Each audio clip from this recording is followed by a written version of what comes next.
Em nosso programa Interação de hoje, conversamos com Ambrósio Pesce Neto, diretor comercial do Grupo IESA e diretor regional da FenaBrave. Ambrósio, vamos começar explicando para os nossos telespectadores o que é o Grupo IESA e o que é a FenaBrave. O Grupo IESA, a origem do Grupo IESA é uma concessionária Renault, né? A IESA é hoje a concessionária mais antiga em operação da marca Renault no Brasil, né? Ela tem 20 anos, comemoramos esse ano agora os 20 anos de operação.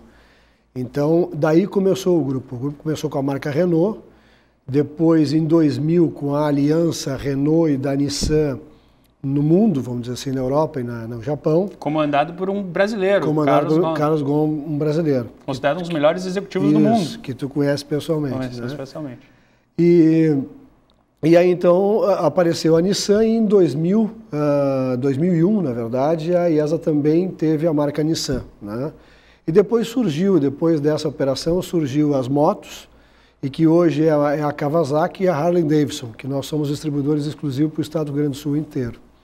E aí temos algumas outras empresas, temos uma locadora, temos uma corretora de seguros bastante atuante, e hoje temos também nessa operação, e é uma empresa do grupo, né, chama-se IESA Log Center. É uma empresa de logística, onde a gente tem a base, a sede em Caxeirinha, são 21 mil metros de área, são 7 mil metros de área construída, onde todas as nossas unidades de automóveis e motos chegam nessa unidade e de lá são distribuídas para as unidades de operação, que a gente tem hoje na operação Renault. Nós somos 4 lojas, né? Em todo o estado do Rio Grande do Sul? Em todo o estado do Rio Grande do Sul. Nós operamos fundamentalmente região metropolitana e litoral norte, né? Então, na Renault, nós temos 3 lojas em Porto Alegre, uma na Sertório, uma na Souza Reis e outra na Zenha, lá na Praça do Papa, próximo ao Olímpico. Muito bem localizado, por sinal. Pois é. E a outra operação em Osório, na cidade de Osório. Na Nissan, nós temos uma operação em Canoas, que é a região metropolitana, na BR-116. Temos uma operação na Sertório com a Brino e temos uma operação na Ceará. E agora, né, nos próximos meses, nós teremos uma operação na Tarso Dutra, que é logo depois da Protásio Alves, que, para quem não conhece, Tarso Dutra é a perimetral, né, indo em direção a Ipiranga, logo após a Protásio Alves, a gente terá uma grande operação Nissan ali, e que então ficaremos com 4 operações aí em Porto Alegre da marca Nissan. E das motos nós temos 2 operações na Sertório, tanto da Harley Davidson quanto da Kawasaki. E você faz a parte comercial de todo o grupo. Você é responsável pelo resultado, no final das contas, né? O comercial sempre é responsável por uma série de coisas, mesmo aquelas que a gente não quer ser, mas de qualquer maneira. Mas eu cuido da área de automóveis. A minha posição frontalmente de gestão direta é a área de automóveis. É claro que, como envolve o segmento automotivo, a gente se envolve com todas as marcas, evidentemente. Mas a operação, assim, onde a gente entra no detalhe operacional, são as marcas de automóveis, que é da marca Renault e da marca Nissan. E você trouxe um ótimo exemplo para aqueles que pretendem empreender. Nós discutimos e promovemos muito a discussão do empreendedorismo aqui no programa, Ambrósio. Vocês veem a sinergia que tem entre as unidades do grupo. Um negócio alimenta o outro. A própria seguradora, ou seja, o cliente na hora de adquirir o seu veículo, de forma muito inteligente já sai com o veículo assegurado, ganha um benefício e o grupo ganha um cliente em mais uma unidade de negócio, consegue agregar valor ao seu produto. Sem dúvida. Além de ser um cliente da seguradora, também a qualquer necessidade ele vai diretamente ao grupo, porque tem um carro da nossa marca. Nessa mesma linha, Gustavo, é importante também, assim, a nossa locadora, ela surgiu como solução de mobilidade. Ao deixar o seu carro na revisão, ao deixar o seu carro numa infelicidade, uma colisão qualquer, para que tu não fiques sem solução de mobilidade, a gente oferece um carro a taxas subsidiadas, a taxas módicas, vamos dizer assim, para o cliente que é de qualquer uma das nossas marcas. E evidentemente que com isso a gente foi crescendo no mercado e aí, então hoje a gente até tem locações mensais e tudo mais. Então aí a locadora começou a crescer como locadora mesmo, né? Mas ela ainda, o grande movimento da locadora é exatamente a sinergia que nós temos com os nossos clientes que fazem serviços conosco, que precisam ficar, mesmo que seja por um dia, às vezes a pessoa não tem condição. Então ele já chega e já sai com o carro locado na hora. Ele vai ali na própria recepção, a locadora fica ao lado, na recepção da oficina, fica ao lado e ele tem a solução. A questão da seguradora, sem ser redundante, é a mesma situação. Compra o carro zero, sai com o carro segurado. E muitas vezes até o cliente chega com o carro segurado e tem um corretor lá da sua amizade, enfim, de sua confiança, ou o banco, que normalmente acontece. E pela relação, para estreitar mais a relação, ele acaba migrando para a nossa corretora, o que causa uma certa... A história da sinergia fica tudo mais fácil, porque tu localiza toda a tua logística do teu automóvel, ou da tua moto, vamos dizer assim, num lugar só. É bem melhor, bem mais rápido, o processo mais rápido. Certamente agrega valor ao produto, né? Sai daquela visão míope, onde você tem o seu negócio e você só enxerga aquele negócio. Você amplia a visão e ver o que pode somar de demais produtos, de mais alternativas e que trazem mais valor para o seu negócio. Até porque a margem do mercado automobilístico hoje deve ser bem apertada. Eu acho, falando um pouco de tudo, né, do mercado em geral, as margens hoje não são mais a que a gente gostaria de ter, em nenhum segmento mais se tem grandes margens, salvo alguns pequenos segmentos, segmentos de volume, onde muita gente atua, ter muita margem... É muito difícil, né? Então, é claro que essa situação da sinergia, eu queria só complementar, porque eu acho que é interessante essa tua pauta aí, a questão do IESA-Log, né? Que é essa empresa de logística. Nós, hoje, como concessionárias, contratamos o serviço do IESA-Log, né? O IESA-Log é remunerado por nós. Mas, né? São para todas as revendas? Para todas as não, as nossas do grupo. Porque quando o carro chega, ele chega num determinado lugar, ele é armazenado, ele é preparado, ele é revisado, ele é lavado, é colocado acessórios, então isso tem um custo. Então nós, a concessionária, né, que vende automóveis, ela remunera essa empresa de logística para prestar esse serviço. Então vê que a sinergia continua, quer dizer, alguém que se sustenta hoje, né, através de um orçamento fundamentado. Ela tem um cliente só, mas é um cliente que dá um serviço grande para ela, porque a gente, graças a Deus, aí, e com o mercado do jeito que anda, a gente tem um volume bastante interessante, não só no segmento de motos, mas no segmento de automóveis, mas também como de motos. Inclusive, aproveitando esse ponto, Ambrósio, eu acho importante agora a gente colocar o que é a FenaBrava, né? Para as pessoas possam entender o mercado de automóveis do Brasil, que ele é importantíssimo na nossa economia, o quanto ele representa, o tamanho dele em relação ao nosso PIB e ao trabalho, né? Ele alimenta não só muitas famílias, mas a tecnologia e de forma indireta, a cadeia toda que é alimentada para esse negócio. Eu só queria voltar um pouquinho para trás, que eu esqueci de falar, acho que é um negócio importante. O grupo IESA, a IESA Renault, foi recentemente distinguida como a maior concessionária Renault do país, que é um prêmio que é dado pela Renault às concessionárias com a melhor operação. E nós recentemente fomos distinguidos com a maior concessionária Renault do país, e fomos receber, através dos nossos acionistas, foram receber na França esse prêmio lá diretamente do presidente mundial, do Carlos Ghosn, que nos entregou o prêmio, e acho que é super importante se deixar também consagrado, uma empresa gaúcha, parabéns, né, distribuída no Brasil inteiro. Nos traz muito orgulho. Entre mais de 200 concessionárias Renault, né, é um prêmio que nos orgulha muito também. Parabéns. Muito obrigado. Mas, assim, a FenaBrave, né, para te ter uma ideia, assim, a gente tem uma certa dificuldade da grandiosidade da FenaBrave. Mas, por exemplo, as concessionárias sediadas no Rio Grande do Sul são responsáveis, só no Rio Grande do Sul, são 550 mais ou menos, né, no Rio Grande do Sul, e só aqui a gente é responsável por 30 mil empregos diretos, né? E aí vem esse negócio da sinergia, né, porque aí vem os empregos indiretos, que são N empregos indiretos, né? Gente que trabalha muito diretamente ao segmento de automóveis. Então, o automóvel, né, ele tem, assim, nós temos aí uma representação, regionalmente também falando, de, se eu não me engano, 18%, 20% do PIB gaúcho, né, na questão, aliás, do ICMS do Rio Grande do Sul, né? Então, assim, a gente gera muito imposto, porque o valor unitário nosso é muito grande, então gera muita riqueza só pelo valor unitário. Mas nacionalmente, nós somos aí entre os segmentos mais importantes do país, sem dúvida nenhuma. Então, a rede de concessionárias hoje é algo em torno de 7 mil concessionárias, mais ou menos, porque a FenaBrave é automóveis, caminhões, máquinas agrícolas, tudo que é do segmento automotivo é filiado à FenaBrave. Então, ela tem uma magnitude, assim, uma grandiosidade muito grande e tem uma interferência na economia muito grande. É por isso que o governo cuida, às vezes, é proteção, não, é porque realmente emprega muita gente, gera muita riqueza, gera muito imposto. Nada mais natural.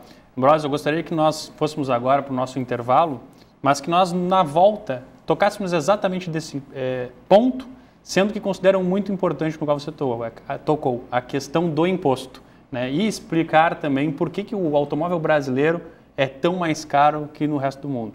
Então vamos para o nosso intervalo, fiquem conosco, voltaremos logo.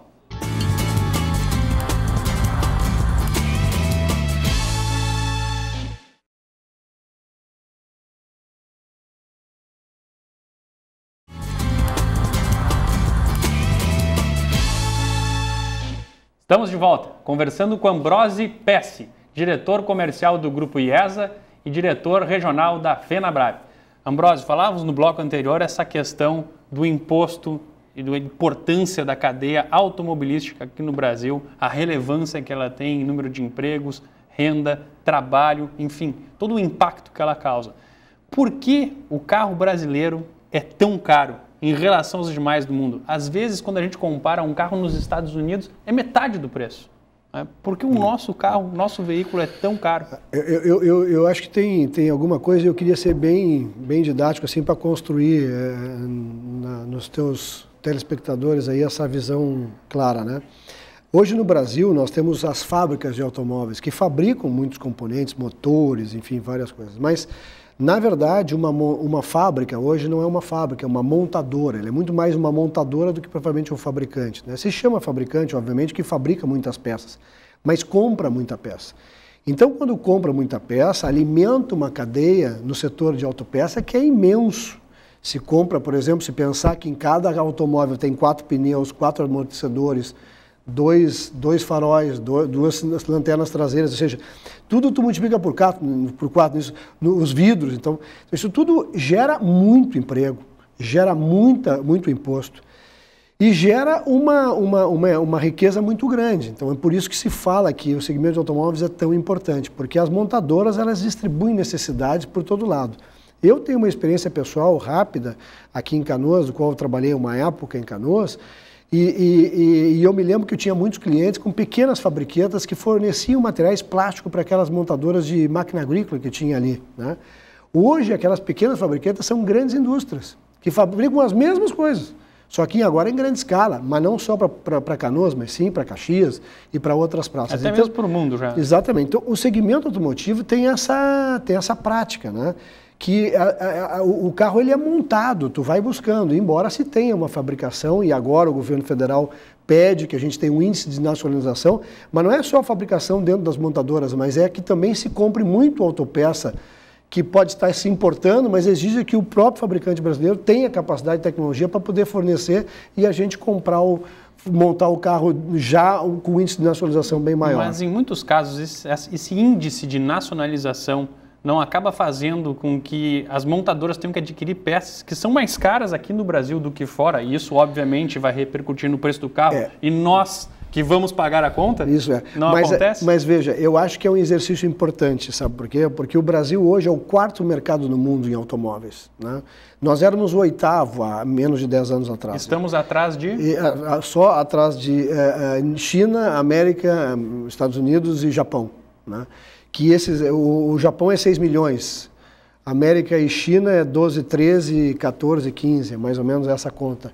Então e nós aí com 3 milhões e meio, 4 milhões, porque a gente aí coloca as exportações, aí é produção, né? Uhum. Mas o mercado interno consome 3 milhões e meio, 3 milhões e 300 consumiu o ano passado. Então nós somos aí com segurança o 4º mercado do mundo. E aí é claro que o mercado, quando cria maturidade, quando gera muito interesse mundial, que é o caso, que todas as montadoras querem vir para o Brasil, todas as marcas querem vir para o Brasil, né? Esse ajuste, que antes era um ajuste que era fácil de fazer, porque era um mercadinho meio que a gente acertava internamente, né? Tem muito interesse externo, mas também tem muito interesse interno, né? E o governo tem que saber medir, tem que saber regular. E eu acho que esse é o desafio do atual governo, saber regular, né? O que sai e o que entra. É ajuste. Então é claro que dentro desse ajuste a gente aperta de um lado, aperta do outro, e tem gente que grita de um lado, grita do outro, mas na verdade eu acho que está entrando num ajuste. Embora, entrando naquela tua abertura, a carga tributária nossa hoje seja desproporcional com relação ao resto do mundo. E acho sim que o Brasil vai ter que fazer uma reforma tributária. Não é que o setor automobilístico é que vai gerar isso, mas vai desencadear com muita força. Porque a gente está tendo muita importância na exportação e tendo muita importância na necessidade de importar para o mercado interno. E a gente tem muita capacidade de produção. Então, acho que a gente vai precipitar um pouco disso tudo. E por que o nosso carro é muito caro? Porque o nosso imposto é imposto sobre imposto. E dentro dessa cadeia toda você vai E aí, quando tu faz imposto sobre imposto, o imposto tal tanto, daí vai lá e calcula aquele outro, que vem depois desse, sobre aquele produto já com o seu imposto. E a gente tem alguns momentos que o custo tributário é de 42, 45, dependendo do índice de nacionalização do produto. Então veja que 42, 45 só pode ser mais caro do que nos Estados Unidos, do que vários outros países do nosso carro. E é por isso que a gente grita muito com a questão da carga tributária. Mas acho que essa questão de ficar mais caro internamente, de a indústria automobilística ter que comprar o produto interno e ele ser mais caro e isso possa onerar e vai para o consumidor final isso também, acho que sim, mas acho que o governo também está vendo que precisa exportar, precisa importar, precisa qualificar o produto, porque o consumidor também hoje é bem mais exigente. Veja que o ticket médio, há alguns anos atrás, do carro, que o ticket médio é o seguinte, você pega o número de carros vendidos e divide pelo valor, né? Ou seja, o faturamento dividido pelo número de unidades vai se ter um valor médio de carros. Ele era, há 2 anos atrás, R$30 mil, hoje ele é 40. Ou seja, um carro popular, e hoje nós já temos um sedã completo. Exatamente, já se compra sempre um carro um pouco melhor. E o acesso ao carro 0 km também foi muito grande nos últimos 2, 3 anos, né? Entradas pequenas. Via pela redução da taxa de juros. Exatamente, entradas pequenas, juros aceitáveis e prazos longos, fez com que muita gente entrasse no carro zero. E é por isso também que o preço do carro usado caiu muito, porque eu prefiro comprar um zero do que comprar um carro usado. E aí, enfim, a gente falaria 2 dias aqui sobre essa questão de mercadológica, vamos dizer assim. Mas, rapidamente dizendo, eu acho que eu sou otimista com a questão tributária, né, na questão do automóvel, na questão tributária de forma geral. Acho que a gente tem muita luta, nós participamos de muitas entidades em conjunto e a gente sabe o quanto a gente luta para isso, para reduzir né, a carga tributária, que o governo também tem consciência disso, né? Mas eu acho que os ajustes virão e acho que essa questão do carro 0 km também tem a visão do consumidor com relação a alguns itens de segurança, a questão da garantia, ou seja, o nosso consumidor sabe que ele pode estar, que com o poder de consumo ele pode estar exigindo mais das montadoras, e isso é um negócio muito legal, porque o consumidor passa a ter realmente ganho de qualidade, de itens de segurança, que é um item importante. Eu acho que além dos índices de segurança também, o mercado tem dado muito valor para a questão da sustentabilidade. Produtos que têm menos poluentes, que são mais comprometidos, eu acho que isso tem evoluído muito. Sabe que agora os carros também têm que ter aquela etiqueta, né, do verde, amarelo, vermelho, né? Como dos eletrodomésticos. Agora está tendo também, os automóveis também tem que ter isso, e eles vão começar a vir no para-brisa com esse na hora da concessionária, na hora de vender. Então, o consumidor, quando for lá numa concessionária, ele vai olhar e vai saber qual é a classificação daquele produto. Ver como a gente está avançando nesse sentido. A própria Nissan está muito atenta a isso com o lançamento do carro elétrico. Carro elétrico. Algumas montadoras, assim, a Nissan é um exemplo disso, como a Nissan é uma grande montadora fora do Brasil, ela está entre as 3, 4 maiores montadoras do mundo. Ela tem alguns lances de vanguarda. E essa questão do carro elétrico, ela está muito focada nisso. E o governo de São Paulo, na Prefeitura de São Paulo, tem até um projeto que está sendo adquirido alguns carros lá, para começar a rodar na Prefeitura e a gente poder multiplicar.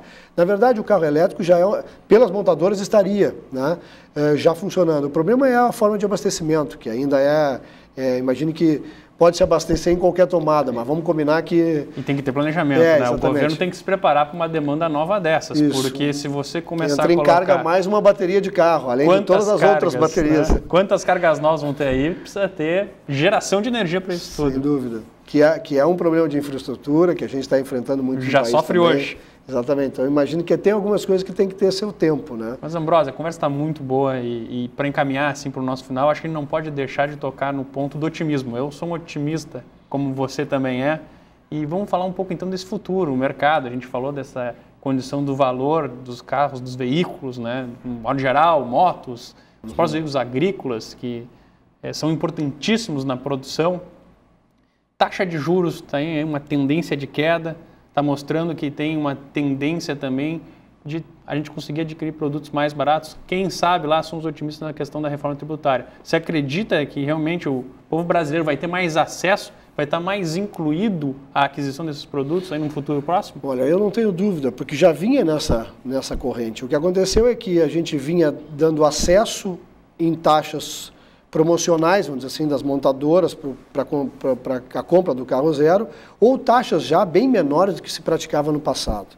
Mas, na verdade, essas eram umas taxas do segmento automotivo, mas as taxas de juro bancário, as taxas de cartão de crédito, de cheque especial, elas não tinham sido reduzidas ainda. E agora, na verdade, vão ser. Então, quando elas começam a ser reduzidas, evidentemente, o consumidor de média e baixa renda, ele ganha, ele tem um upgrade, vamos dizer assim, ele ganha mais sustentabilidade na questão financeira da sua família. Então, nós acreditamos que com isso, né, com melhor estabilidade econômica, com emprego, que é fundamental, o emprego está indo bem, controle de inflação e juro em queda ou juro caindo efetivamente, eu vejo que vem a capacidade de consumo e acho que o automóvel cada vez mais é item de acesso, moto é item de acesso, e eu acho que o mercado de carro usado é que começa a ter uma outra destinação, vai para o interior, vai rapidamente sair de linha, e a gente no carro zero, a gente tem um outro negócio que são as gases poluentes, ou seja, isso realmente muda muito. Não prejudica quanto mais velho, mas muda muito enquanto mais novo. Então, eu acho que isso é uma questão de tempo e a gente está no caminho certo. Ambrósio, muito obrigado pela sua participação. Obrigado, foi uma conversa muito dinâmica. Acho que vamos ter que convidar você para um outro programa para podermos continuar essa conversa. Tomara que não seja enjoado, mas tudo bem, está aceito já aqui. Muito obrigado, viu? Obrigado por sua audiência. Interajam conosco pelo @Gustavo_N via Twitter, pelo Facebook ou pelo nosso e-mail ubratv@ubratv.com.br. Até nosso próximo programa.